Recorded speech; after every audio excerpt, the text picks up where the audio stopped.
Assalamualaikum kepada fighter-fighter Okey, ini perbahasan ikan yang kelima di kolam E. Okey, kolam E kita lepas satu tang ikan. Okey. Untuk geng pada Rabu 13 hari bulan 5 2026 dengan hadiah 70k dengan lopok 1,500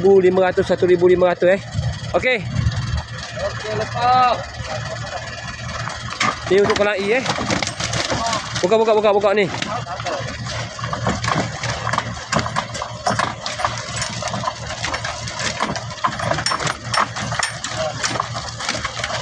Okey ni ikan satu tang untuk kolam E.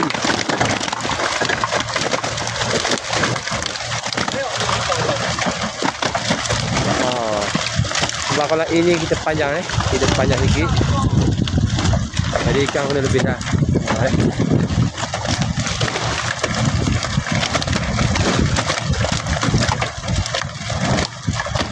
Kolam E okey dah Dengan kita gali baru sudah gali untuk dalam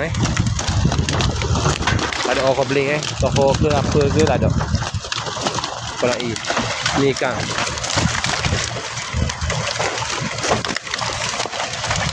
Ikan masih banyak lagi atas lori. Okey. Terima kasih. Assalamualaikum warahmatullahi wabarakatuh. Luncur. Bismillahirrahmanirrahim. Assalamualaikum kepada semua fighter-fighter Okey, ini pelepasan ikan di kolam C Kolam C. Pelepasan ikan yang ketiga sekarang jam di tangan saya pukul 12.05 bertarikh 6 hari bulan 5. Okey.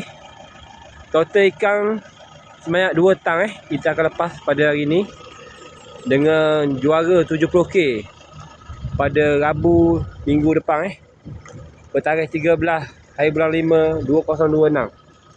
Okey. Ni ikan saiz memang cung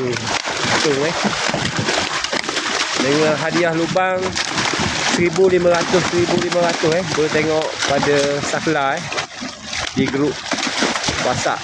Okey. Ni katakan ikan kolam C Okey. Sekian, terima kasih. Assalamualaikum.